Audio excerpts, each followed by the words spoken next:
It's a beautiful day in the neighborhood. Reaction Beanie, yo, 189.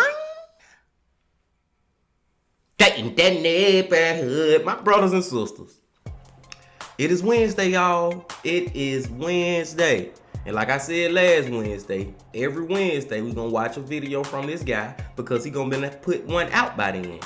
He really put them out on Tuesdays, but he put them out like late in the evening, like damn near nighttime. And by then, I ain't got enough time to actually record the video, upload it, edit it. Like I don't have enough time to do all that shit. So we gotta watch his the next day. I can't treat it like Mr. Ball. I digress. The name of the channel is Mike from that chapter. Going back to Mike, y'all. And the title of the video is Hiring Brutal Killers to Cover Up His Depraved Secret. What in the hell kind of secret this man got, bro? Well, he gotta hire brutal killers? I don't know, man. I don't know. We finna see. But before we see my people, y'all know what y'all gotta do now. Come on now. Get whatever you may need. Get what you need. We back to Mike once again, my people. Y'all got what y'all need. Y'all ready to check it out? Y'all ready to go? Then let's fucking go. Slumped to the side, and I started to run out. So this has not been a very pleasant experience. Yes, ma'am. Well, if I got shot, I'm sure Farr would be the suspect for that. His handcuffs were awfully tight, and I didn't do it. Execution could proceed. Hey you, and welcome. My name is Mike, and in this whole video, I have a story for you that, what it does, it delivers us some misery in Missouri City. That's the city, not the state. And this story also is deduced in Houston. Really got kind of spoiled with Missouri there, taking it for granted. Let's move past that. This story involves this handsome, charming fella. Fratta even played to the cameras, wiping a speck of blood from his face after making his accusations about civil rights abuses. There's some Manson lamps right there. Hold on. This is a story which lasted almost 30 years. Damn. Till January 2023, when this story came to a very permanent end.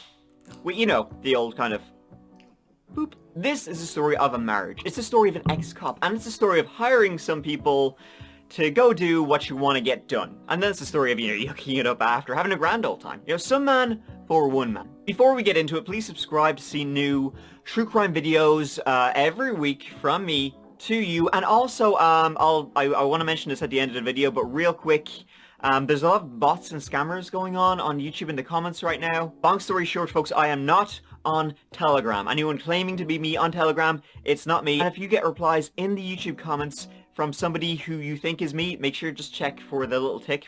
When I comment, it will have a little tick beside it. It's happening all over YouTube. It's very irritating. Also, everyone, a huge thank you for all the love and support the That Chapter podcast has received.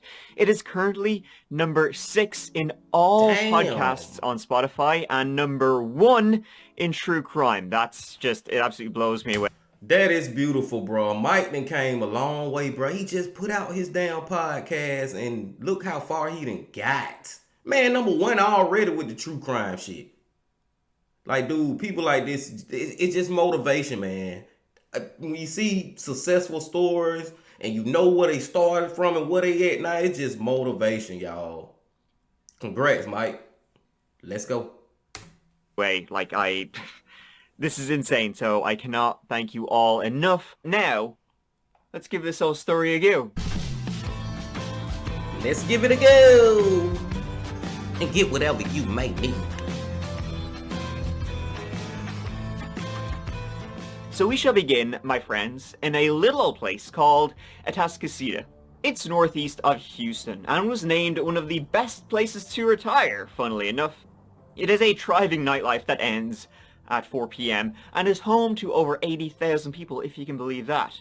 So if you were to drive from downtown Houston and take a right, a left, a right, a left, a right, a left, and then a right again, you would end up at 5411 Timbers Trail Drive.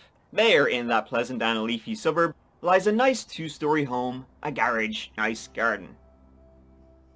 And it was there that on the 9th of November 1994, Alan Fratta, she pulled in. 'Twas her home where she lived with her 3 children, the oldest of which was 7 years of age. Babies. That evening, Farah had gone out, she'd gotten her hair did at a local beauty salon, and then she pulled into her driveway at about 8 p.m. Her 3 children, they were with the daddy-o at the time, and he was due to bring them back to her home that evening. However, as Farah pulled into the driveway, drove into the garage, parked the car, and opened the door, a man swiftly walked up to her as she was exiting the car, shot her twice in the head. Farah lay bleeding out on that cold garage floor, and the killer fled, running into the passenger side door of a nearby car, which had the engine running, and then they drove away. Neighbors that night just so happened to have witnessed something. They saw Farah back into her driveway, then they turned away, they heard a shot, a scream, saw Farah lying on the ground, and then another shot, execution style.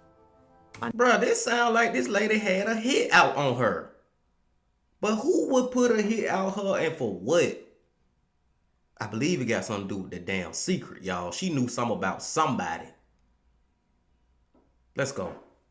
And then 911 was dialed. I just saw a shooting, please. Okay, do you know if anybody's been shot? Yes, I see the lady. I see her in her garage right now. Is somebody shot? Yes. You need to send an ambulance. She's down. There's still a person out there. There's a black gentleman. He's wearing a black shirt and a black pants. The lady is down in her garage. She's been shot 2 times. There are 2 shots. Oh, dear. Okay. Farah, she was alive when the medics, reached her. And then they were going to rush her to a helicopter to get her to the nearest hospital. But sadly, it was too late. And she passed away not long after. Followed by a scream and then another second quick gunshot. And then the suspect was seen hiding by a tree. The vehicle came around the corner and picked him up and left. The investigation, as you can imagine, immediately began. And it started with the obvious. The obvious, right? Means motive. Motive? Well, she hadn't been sexually assaulted. She hadn't been robbed. She still had her purse and her cash still on her, right? So the motive wasn't a sexual attack or a robbery gone wrong. Somebody trying to steal a purse and then bang, bang. Wasn't anything like that. It seemed like the motive was for her life itself. That was the motive. She was executed. Like, she was shot once, she was on the ground. Execution style, she took another one to the head. It was determined that the killer had been hiding in Farah's her back garden, and then had broken into her home, and then when she reversed into her own garage, the killer came at her from inside the house. They opened the garage door, whipped out a gun. Pretty soon, though, at the tippity top of the list was Farah's estranged husband, Robert Fratta. Robert Fratta went by Bob, and Farah Fratta had been married for 11 years by 1994. And at the time of Farah's murder, they were involved in a pretty messy and painful divorce and custody battle over their 3 children. Bradley, 7 years of age, Daniel, 6, and Amber, 4. In fact, the trial was due in 3 weeks' time. Farah was 33 years old at the time of her death, born in Guildford, England. She grew up in Croydon, South London, and after she would go to college, and then she began working at a travel agency. She began dating an Englishman at the time, and soon became engaged to him, but when Farah Backer's parents, with whom she was extremely close, when they moved to Houston, Texas, Farah, well, she chose to go along with them. Much to the delight of her fiancé.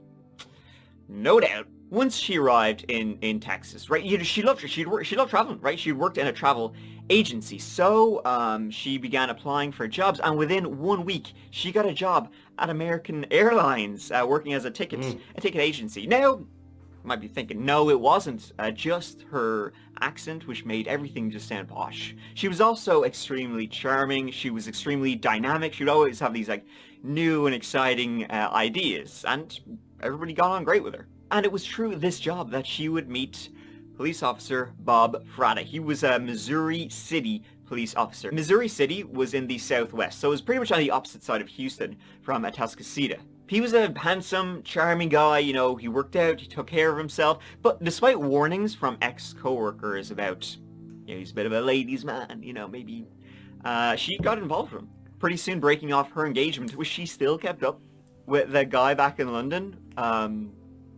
Okay. So she would end up with Bobby Frathouse over here. And they would have 3 kids together.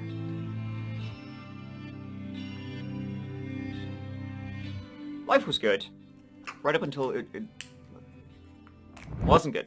Now, what exactly happened? I'm not going to get into too much detail here, because it's frankly sick as shit. But, Bobby, he had some predilections, I guess you could say, for some sick sexual shit. Now, hey, listen, come on. I'm not going to kink shame over here. Whatever you're into, so long as you're not hurting anybody else, go for it. Whack away. But Bobby, he deserves to be kink shamed. 100%. He was into coprophilia. That means he liked to eat shit. Here's something. Okay, so this is from their later divorce filings. I'm gonna read you out something here.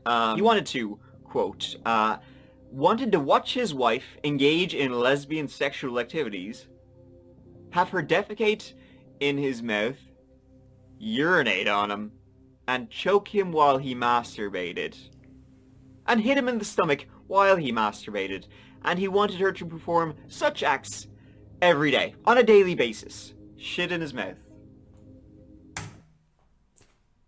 I'm looking like Mike right now. Like, what? You sick son of a... Now, we heard a story, I think it was from Anna Saul, similar to this, y'all. It wasn't the same people, but it was similar to this, because that was a dad and his son. His son knew about this shit. Now it was a husband and wife. But, like Mike said, I'm not trying to shame anybody as far as whatever kinks you like when it comes to sexual activity. You know, everybody like a little something different, but this not different. This sick. This is sick. This sick shit. No pun intended, man. Like, what the fuck, bro? Let's go. What the fuck? So yeah, stop masturbating over there and listen up, because Farrah, she was not terribly keen on that herself. It wasn't really her cup of tea. She was like, I'm grand, thanks. Flashbacks of Mark Redwine over here once again. Bob was like, I need to be eating shit all the time, and when I'm not eating shit, you'll hear me asking, where's the shit? And when that wasn't happening, he would get very mad. He would get very cross. Hence, a divorce. But Bob, he was Tom Petty, and he was not gonna just let her walk away. No siree. And so it would end in divorce. Their marriage, at least something would be flushed down the toilet, am I right? Farrah would kick Bob out of the house, but for Bob, this was a game to him. He didn't want to pay child support. He didn't want custody of the kids either, but he did want to drag this out for as long as possible to hurt Farrah, hence why he filed for custody of the kids. Farrah had detailed all of this in the upcoming custody battle, divorce battle, all of it. Bob was not too keen on all of this becoming public, which it would once the court case began. So, in fact, a few months before her death, Farrah called the police, panicking. The police rocked up and she was absolutely hysterical. She said that one night she was in bed, a masked intruder broke into the house, smashing a window, broke into her house and started attacking her with a stun gun, attacking her in front of her children. Then this guy fled. He was never caught. Now, it's not believed it was Bob, but it's believed Bob was behind it, that Bob paid somebody to break into his house and attack his wife in front of his fucking children. Like, turns out that him gobbling up literal shit is not the most disgusting thing about him. And then, so, 4 months later... Boy, you just said something then, bro. He just said something then, bro. Like, that's even worse. You setting up a goddamn fake robbery and to do this shit to your wife in front of your kids, bruh. This dude's so sick on so many levels, man. But I'm finna ask y'all something real quick, man. And it just came to my mind, bro. And I ain't trying to be funny when I say it. But this dude said he wanted to eat shit like every day, right? Okay, let's just say he did do that. Can't you like get sick and die from eating shit all the time? I'm just trying to be for real, man. I'm asking a real question, bro. Like, can't you get worms or some shit from that? From eating? Let's go.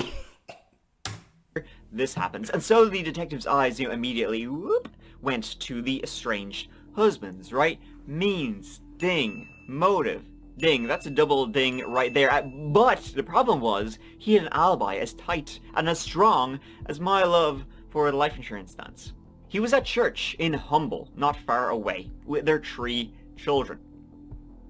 So it couldn't have been him who pulled the trigger. But that didn't mean he wasn't involved, right? That very night his car was searched, and $1,000 was found in Bobby Fratta's glove compartment of the car, which the police were like, it's quite a lot of money to be carrying around. Was it maybe payoff money? Now Bobby said it was for new carpeting. Come on guys, let's need to tear up the old rug. Nothing suspicious.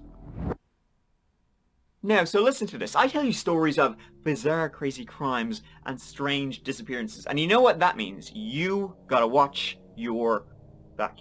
Sometimes it might be best to be invisible from those out there who might be trying to get you. Those mother heckin', BS'in', excuse my Frenchin', dangerous psychopaths on the clackety inter-worldwide web. So, to protect your booty cheeks online, you need... I knew that was a damn commercial, man. But that was a good way how Mike did it, because I'm like, damn, is this still part of the story, or he went to the commercial? But, bro, oh my God, man, this man, he's so sick, bro. Like, I be wondering, like, how many people in the world, like, what's the percentile of people in the world who are into this shit? I know that shit is 0.0000 something. You know what I'm saying? It gotta be, bro. That shit just sick. No pun intended. Hold up. I want to make sure we start at the right spot. Let's go. Thank you again, Daddy NordVPN. Now let's get back into it. He was interviewed by the police that night. Did you raise any weapons? No, I did not. I'll put it this way too. I mean, if anything happens to her, that's one of the things I was thinking about on the way over here. It's like, what the hell am I going to do now? I mean, me family for custody. Me family for custody was also relying on her to be paying me child support of $600 or $700 a month. Why did she want a divorce? Because you were shit. I guess to sum it up, basically, there was no romance and affection in our marriage. It was more like,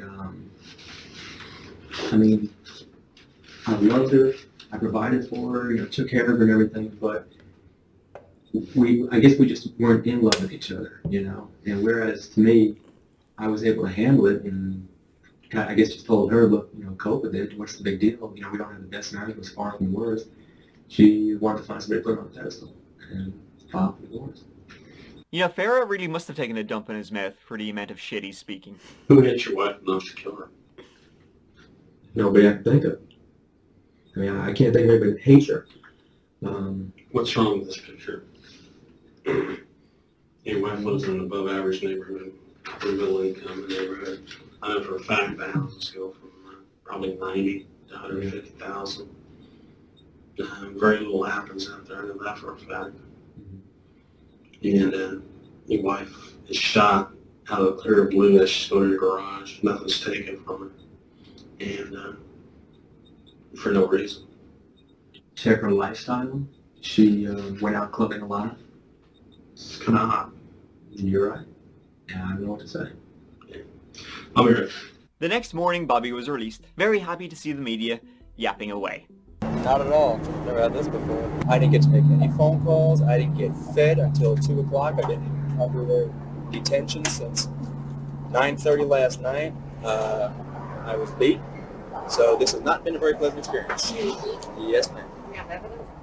Probably not, no. I mean, they hit you in, chest and kick you in the legs and stuff like that. One of the sergeants. The only sergeant that was on duty yesterday morning. I asked for a superior officer, but I didn't get one. I was handcuffed to a chair. I cooperated fully. I mean, I was handcuffed tight, my hand was turning blue. I mean, this was pretty ridiculous. And like I said, I'm willing to cooperate fully with everything. How do you think they believe you did it? Well, if I got shot, I'm sure Farr would be the suspect for that.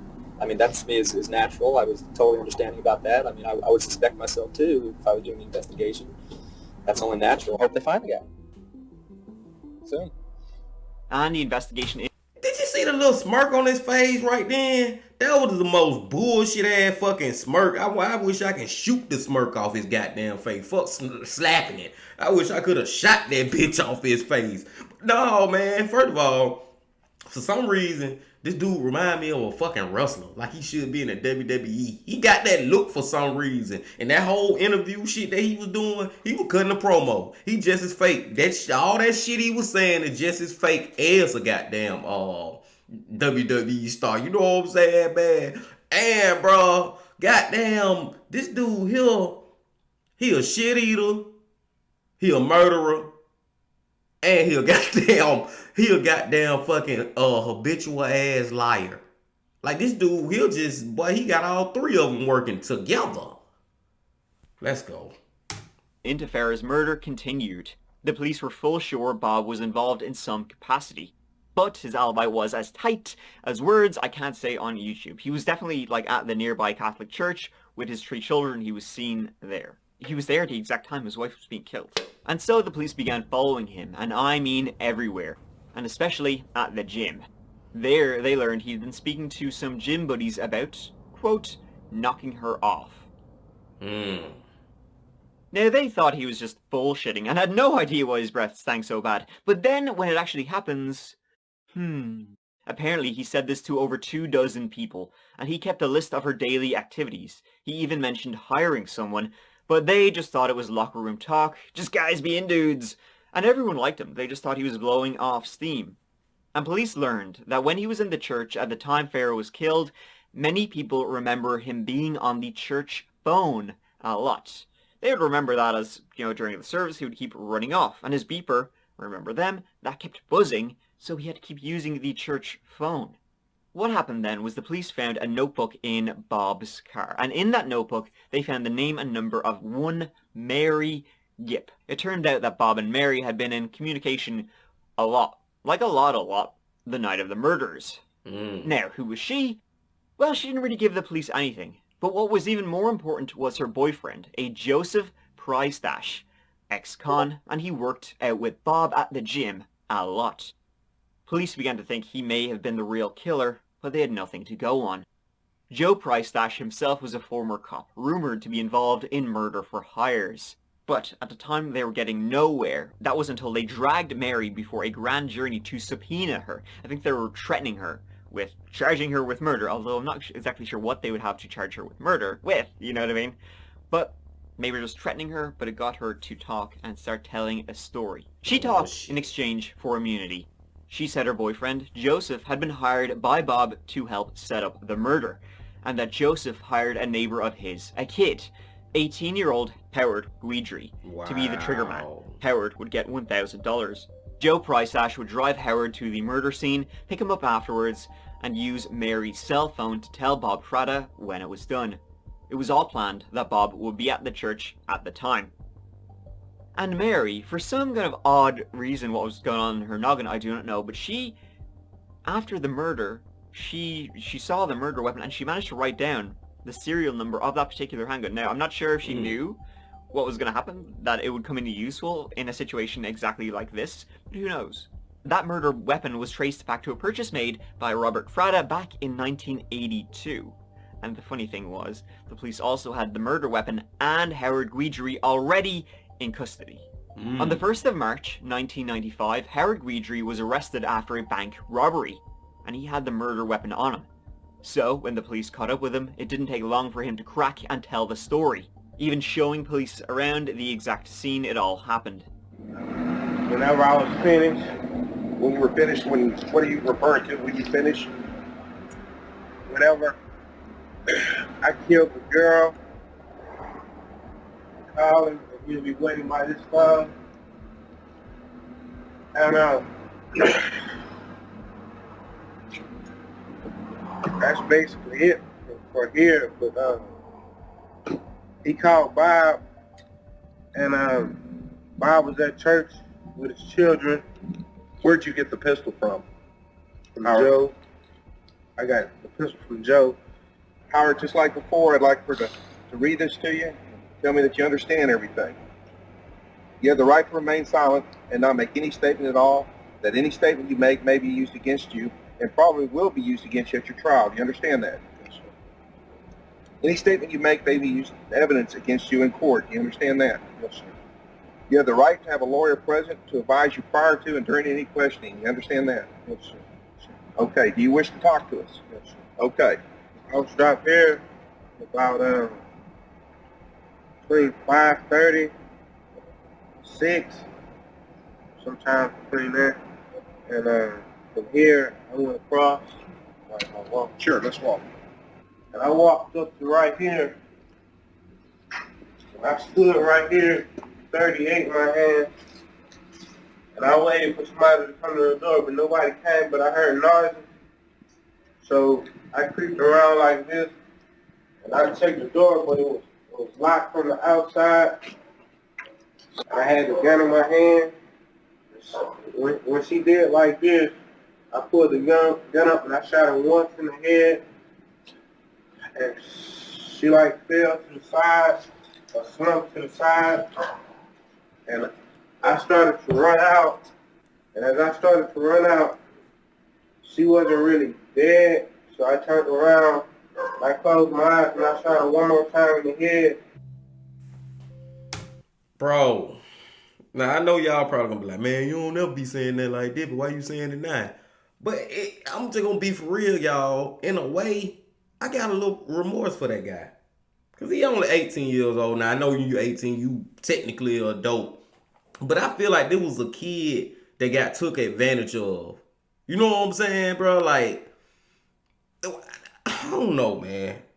That's just how I feel a little bit. Now, I'm about 50-50 on it. Now, don't get me wrong. He deserved everything he should get. He deserved to go to prison. You know how I am. He should deserve at least life in prison. Or you can give his ass the death penalty for all I care.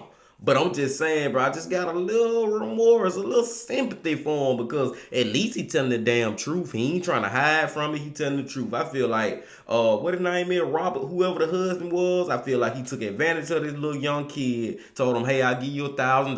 $1,000 do sound like a lot of money to 18-year-olds, even though most 18-year-olds smart enough to know they ain't enough to kill no damn body. But I just think that's what happened, man. And you can tell he was going down a bad road because he got caught damn robbing a damn bank. So he was down a bad road. And like I said, he should get everything he deserved. But I just felt a little sorry for him. Damn, I dropped my fucking earpiece, y'all. Let's go. Bob had approached at least 7 different people, asking them, hey, got one for you. Shooting the shit. You kill my wife? Would you kill my wife? Yes, no, maybe, no, oh, okay, thanks. All right. That's one for every day of the week. I would have trouble asking 7 different people for a loan of €10, but here we are. Bob also, just a couple of days before the murders, he took out a...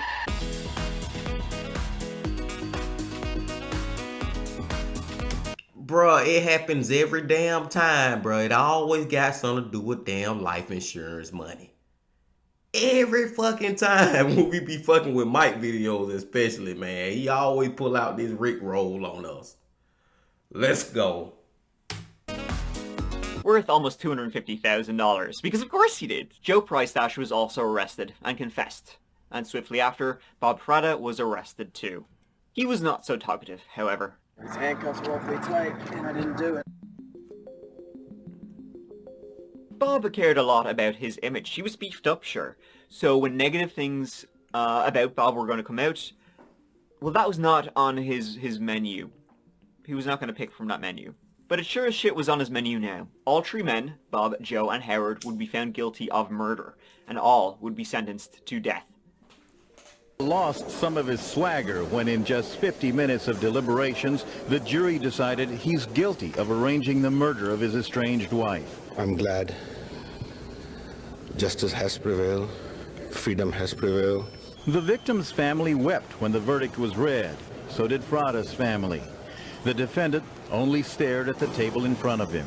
I cannot wait for the day when I see him laying on that table, waiting to get the injection. That'll be justice for me. I know for myself he's gone. However, 13 years after this case began, the judge threw out Bob's conviction. See, both Howard and Joe would withdraw their confessions, saying they had been coerced, but both had been allowed into evidence. So, Bob went on trial once again in 2009. He was found guilty once again and sentenced to death. We, the jury, find the defendant Robin Alan Fratta guilty of capital murder as charged in the indictment signed by the foreman. All three men were sentenced to death. His appeals went nowhere, and neither did Bob. Are you involved in it, or do you deny being involved? I would like to hear from you. Yeah, sure. I had nothing to do with my wife's death at all. I've been professing my innocence from the onset. Can you see yourself in the death house in Huntsville? No, not at all. It's completely off your mind. It's not even on there, no. It won't happen. Until January 2023, when his death sentence was carried out. 65-year-old Bob received the lethal injection at 7:25 p.m. and he died 24 minutes later. When asked if he had any final statement, he said no. Fratta did not make a last statement. He stared straight ahead at the ceiling and did not acknowledge the victim's witnesses at all. He still was a coward tonight when he was offered an opportunity to at least extend an olive branch to his son. I know, right? The other two are still on death row as of filming this video. And so ends the story of Robert Fratta, the story of a narcissist who had some odd enjoyments that he definitely didn't want in public. He cared about his image, literally, too. He spent a lot of time in the gym where he asked some buddies to help him out. He didn't care too much about when it finally was carried out, until it was finally carried out on him.